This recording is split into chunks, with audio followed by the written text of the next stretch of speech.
शांतिपूर्ण समाधान अपनाना, हिंसा का प्रतिकार। देखिए, वायलेंस एक ऐसा शब्द है जिसका यूज सेंचुरी से होता आ रहा है। इसका मतलब किसी न किसी रूप से जिक्र में रहता है।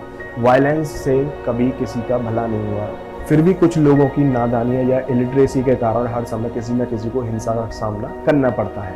आज हम इसी को चर्चा का विषय बनाते हैं और आगे बढ़ाते हैं वायलेंस के पीसफुल सॉल्यूशन पर कि क्या नज़र है इस पर। आज हम इसी पर चर्चा करके आगे बढ़ते हैं और वायलेंस के पीसफुल सॉल्यूशन पर नज़र डालते हैं। वायलेंस अपने सभी रूपों में ऐसे स्कार छोड़ जाती है जो जनरेशन तक बने रहते हैं। वॉर्स के कारण हुए विनाश, सिविल अनरेस्ट से उत्पन्न पीड़ा और डेमोक्रेटिक वायलेंस से पीड़ित घरों में अनुभव किया गया आघात सभी इसके डिवास्टेशन इम्पैक्ट के प्रमाण है।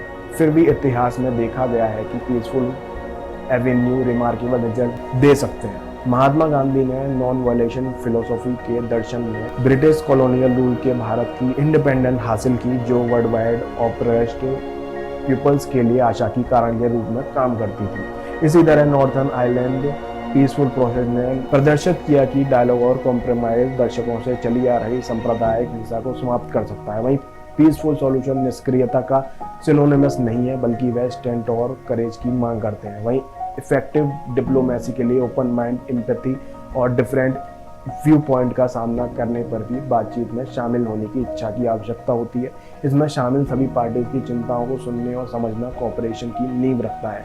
वहीं एम्पैथी की पावर को अंडर एस्टिमेट नहीं किया जा सकता। जब इंडिविजुअल अपने विरोधियों से शेयर्ड ह्यूमैनिटी को पहचानते हैं तो महत्वपूर्ण समाधान की बाधाएं ढहने लगती हैं। वहीं शांति की संस्कृति को बढ़ावा देने में एजुकेशन महत्वपूर्ण भूमिका निभाती है। कम उम्र से ही कॉन्फ्लिक्ट सॉल्यूशन, एम्पैथी और कम्युनिकेशन स्किल्स सिखाकर सोसाइटी नेक्स्ट जनरेशन को सकारात्मक रूप से डिसएग्रीमेंट से निपटने के लिए टूल्स से इक्विप कर सकता है। वहीं फर्दर मोर कल्चरल एक्सचेंज और अंडरस्टैंडिंग को बढ़ावा देने से टॉलरेंस का पोषण होता है और प्रीजुडिस कम होता है, जिससे वायलेंस की जड़ें नष्ट होती जाती हैं। परसेप्शन को आकार देने में मीडिया की भूमिका अनडिनाइबल है। रिस्पॉन्सिबल जर्नलिज्म वायलेंस के कॉन्सिक्वेंसेस पर प्रभाव डाल सकती है और पीसफुल कॉन्फ्लिक्ट सॉल्यूशन से सक्सेसफुल इंस्टेंस को उजागर कर सकती है। वहीं पीसफुल ऑल्टरनेटिव्स को वीरतापूर्ण और सराहनीय के रूप में पोर्ट्रेट करना इंडिविजुअल और नेशनल का नॉन वायलेंस अप्रोच चुनने के लिए इंस्पायर कर सकता है। वहीं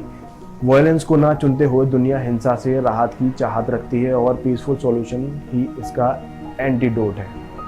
वहीं डिप्लोमेसी, एजुकेशन, एम्पैथी और रिस्पॉन्सिबल मीडिया पोर्ट्रेयल के माध्यम से समाज एक ऐसी संस्कृति का निर्माण कर सकता है जो एग्रेसिव से अधिक अंडरस्टैंडिंग और इम्पोर्टेंस देती है। While the path of peace might be एड्रोस, यह एक ऐसा विषय का दावा करता है जहाँ कॉन्फ्लिक्ट को ब्लड शेल के बिना हल किया जा सकता है।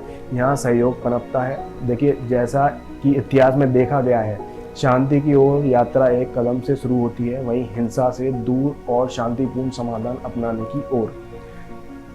क्या आपको पता है पीस के कल्चर को कौन बांध देता है?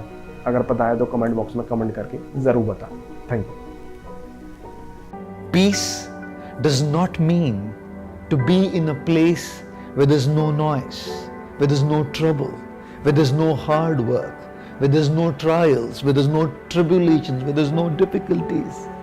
Peace means to be in the middle of all mayhem and chaos, and yet to stay calm, yet to stay focused, yet to make that inward journey.